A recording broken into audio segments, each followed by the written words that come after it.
Watch Transit TV right now. Keep watching Transit TV. Executed it. So, as Chelsea fans, let me know what's your own opinion. What do you think is the reason why Chelsea lost this game today? Because in terms of politics, regardless of the changes that Maresca made, Chelsea still had enough on the field to win this game. So, what do you think? What do you think is the problem? Now, in 3 games, Chelsea have not won in 3 games. I think they've only scored 2 goals in those 3 games, and they conceded 4 or 5. So let me know, what do you think is the problem? I believe, like I said, Caicedo, Enzo doesn't work for Chelsea. Where does Chelsea go from here?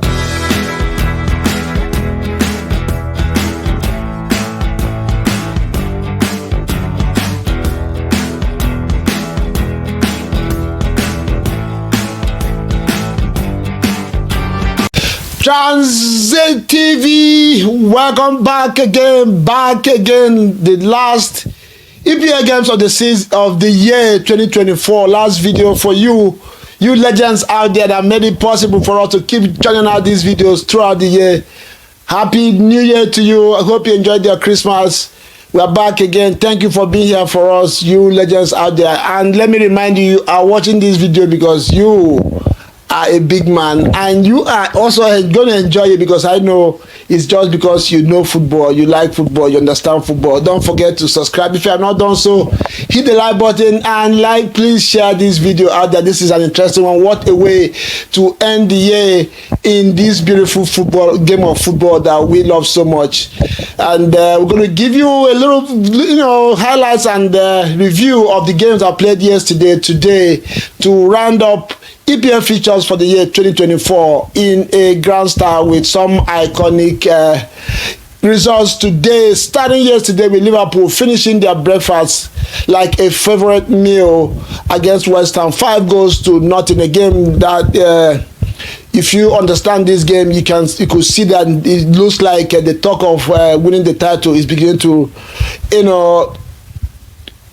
affect Liverpool players a little bit. In the beginning, they were very shaky in their finishing, and Mohamed Salah and a few of them, I can't remember the names now, missing chances that they usually talk away, until eventually Diaz broke the deadlock, and the rest was history. West Ham did exactly what they have been doing.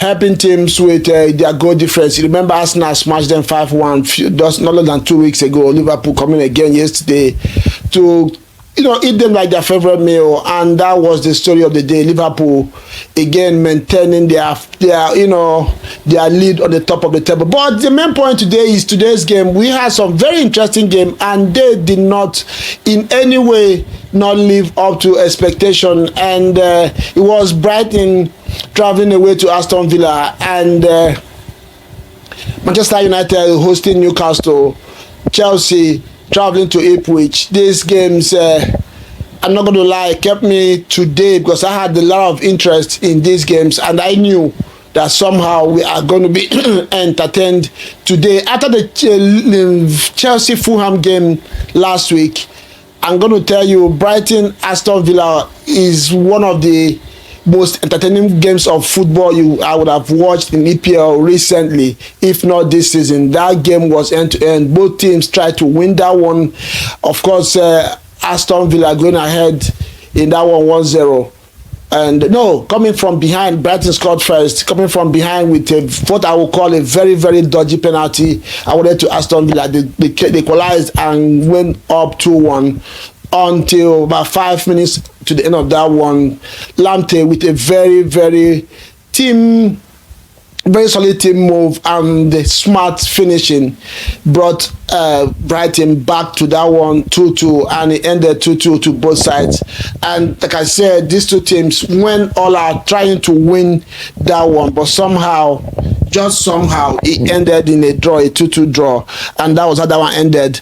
And moving on to Ipswich against Chelsea, like I said that this is the most shocking result of this season so far. Nobody would have thought this one. At the time this game was started, Ipswich was locked 19th position on the table, and nobody gave them a chance, regardless of how they were going to, how they are going to set up in this one.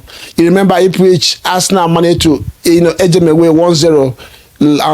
Today is what over the weekend, and a lot of Arsenal fans, if you have not watched that video, please go and watch that video, my reaction to that video. And I was asking Arsenal fans, what do you guys really want? This is a very sticky time of the season, and your team got 3 points, and this complaint all over the internet. Today, Chelsea, a team a lot of people feel are going to be the ones to push Liverpool to the title, could not even score a goal. And this is what I've been saying. For those who think that Liverpool are going to win the league, I don't think they're going to win the league. I don't think it's over yet. Because in EPL, if you have watched this league for a very long time, you know that your season is going to be good or whether you're going to get in the table depends on when your purple patch. Everybody in this league gets that sticky time throughout the season. There's going to be that time, a block of 3. If you're lucky, it stops at 3 games. You're going to have very, unwanted results. Chelsea now have not won in 3 games. Draw, lose. This happens every season to every club. What you just have to pray is that let the teams around you have the same issue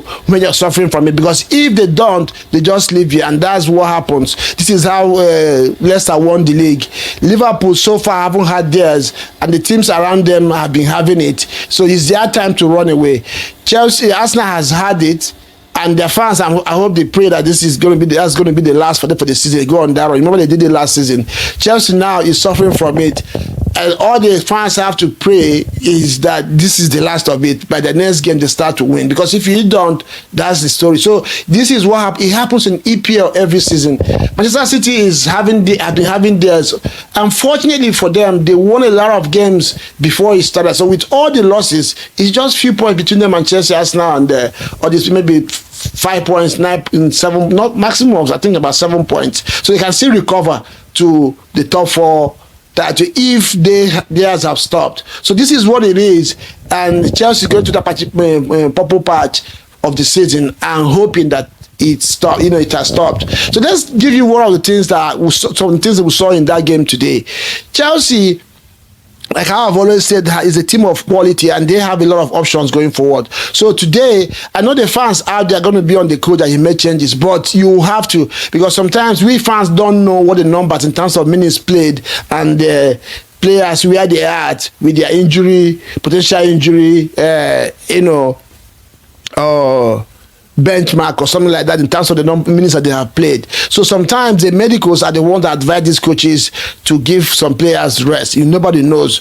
But if it was Marca that just chose to give players rest, but I mean the quality that Chelsea had on the pitch was still enough to win the game. So I don't think this is really a coach issue.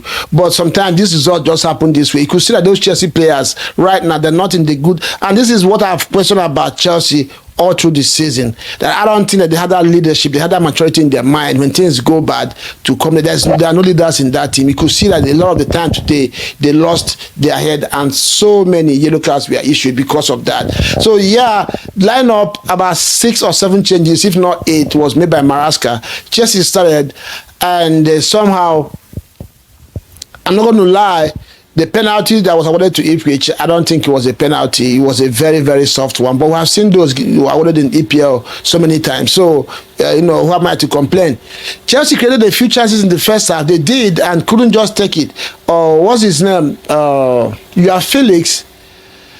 Good player, but he doesn't score goals. Somehow, I don't know if they're going to call it luck or he doesn't have the technical. I don't know what it is about him. He just can't score goals. Remember, Chelsea hit the bar so many times in the first half, and you will know if you're an EPL fan, you will also know that when things like that happen, sometimes it doesn't end up really good. Yes, Ipswich was 1 goal up. Chelsea had a chance to come back in the first half and even go ahead. They didn't, and it was only going to start to be playing the head of the players. You could see some, and I don't know what I was trying to. There's a thin line between complacency and maybe lack of confidence for Chelsea players. The execution of their plays today, especially in the final third, wasn't completely one of conviction, and they suffered for it. Kopama was a little bit slow, and maybe they took it too easy in this game, and they paid for it. Secondly, I said it in my last review of Chelsea's game. Enzo Fernandes and Caicedo doesn't work for Chelsea. It didn't work last season. The beginning of this season, it did not work. The last 3 games, it has not worked. It's something that Chelsea fans and Maresca need to put on. I've not yet been able to pick out what it is, but when those 2 players play in the midfield, Chelsea lose something. They just lose something, and I think one of it is the transition between the 2 of them. They're not very, very effective in that area. And I also believe that Enzo lacks positional intelligence. He just wanders away and exposed Caicedo too much. I think he believes that Caicedo has what it takes to break plays, so he just wanders away, and that opens up a lot of space for the opener. And that takes me to Ipswich today. Ipswich realized that, and they used it so well. The transition was so smooth. They tried to play a low block, but not very deep into their box. Once they win the ball, it was so easy for them to play around Chelsea in that midfield and go on the counter. And they did that so many times, which made Chelsea players to get a lot of yellow cards today. Caicedo was one, Cucurella had one, and all of them. So they were very, very smooth in the transition because they could see and identify the gaps in Chelsea's midfield. They used it and won the game. So talking about Chelsea again, another thing was, like I said, talking about complacency. I don't know if that's what it was, but Chelsea we are not putting pressure on the ball, off ball, on Ipswich. Ipswich found it a little bit easy when plays are turned over. This is something Chelsea needs to work on. This is EPL. You don't underrate any opponent. Go out there, get your results first, score your goals before you relax. Once, like Ubum always says on this show, once the opponent senses that you're not at it today, they always take advantage, and that's what happened today. And of course, in EPL, you know that former players always somehow find a way to kill their former teams. And Hutchinson today, a former Chelsea player that was sold 2 seasons or 3 seasons ago, Chelsea told him it was not good enough, came and put the nail on the coffin, the second goal, and boy, did the 21-year-old celebrate his goal. He didn't even care about Chelsea. So yeah, Ipswich were calm and they had clarity in their head how they're going to approach this game, and they executed it. So as Chelsea fans, let me know, what's your own opinion? What do you think is the reason why Chelsea lost this game today? Because in terms of politics, regardless of the changes that Maresca made, Chelsea still had enough on the field to win this game. So what do you think? What do you think is the problem?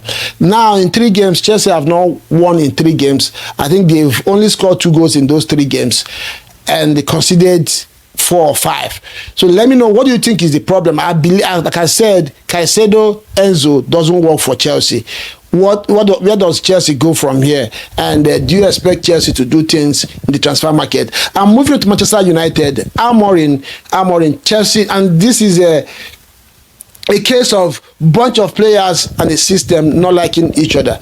But the players that United have right now do not like the system Amorim is playing. The system Amorim is deploying on his philosophy nowhere in any way is in harmony with the players that are United right now. United 0, Newcastle 2. Newcastle in the first half. You can imagine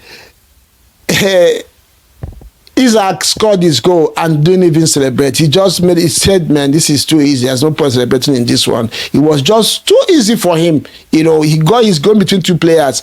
And I'm going to talk about Onana here. We talk about United defenders. Yeah, they didn't attack the ball, they didn't defend. But I saw a lot of those crosses today in all these games. And the goalkeepers came out and claimed those things. Where did we draw the line? Onana has considered so many goals around the 6-yard box. And as long as I know, from when I was little playing football, we are always taught that 6-yard box is the goalkeeper's area. And most of anything aerially and you get injured contesting for those balls, the goalkeeper hardly gets penalized. So why can't Onana come out and help his defenders in those kind of situations? I think, yes, you blame Maguire, you blame Delete, but Onana should be able to help his team in those kind of situations. And it's really, really a shame. The way United showed up today in the first half, it was like they didn't want to be there. And I mean, playing at home in front of your fans, week in, week out. Newcastle ran ragged of United today. for the first 45 minutes, got their goals, and it was all about game management in second half, and they saw it through. Yes, of course, Newcastle deployed a different strategy in second half, which made it look like United did better, but it was still very poor, going by United standards. And talking about Amorim on this one, I think he needs to rethink his application right now. I've said this so many times. He needs to stop this considering of goals. Either adapting his play, his setup, or his philosophy for now, just a little bit, to stop this madness, because nobody's going to tell me that all the other teams in EPL have better players than United. I know they don't have good players. I know those players, most of them have to go. But there are teams with worse players in their squad, and they're still getting results against some of these teams and getting draws. Why can't United, even if it is 3 draws, stop this losing? He has now lost, I think, 7 games in the last 9. That's not good enough. There's no excuse to that. I don't care what your philosophy is. I don't care how bad those players are. This is a sackable form. This is a relegation form. And the next game is against Liverpool on Sunday. If they go with this same attitude, this same setup, Liverpool is going to tear Manchester United apart, on paper. And if that happens, look at United, look at relegation. And this is not where you want to be as Amorim. Amorim, if you want to keep doing this, and United gets relegated, nobody's going to blame these players. I believe even before he gets to that point, he probably would have been sacked. It's always good to have a philosophy, have an identity, but it should also be flexible to adapt that philosophy to what is real, to be realistic with it. So United fans, let me know what you think. Yes, it's been established that your players they're not just, they shouldn't be there. But again, before Amorim came, it wasn't this bad. So why is the team losing this bad? Even the manager bounced in the last 2 games. So let me know what you think. Should Amorim adapt his philosophy a little bit to stop this madness at Old Trafford, or should he continue with it and expose the players even if the team gets relegated and start all over again? Let me know what you think, and I'll see you again in the next one. Ciao. Like I said, don't forget to subscribe, and Happy New Year to you in advance. I wish you all, a very prosperous new year, and thank you for being with us this season all through and supporting what we do, and I'll see you again next time. Ciao.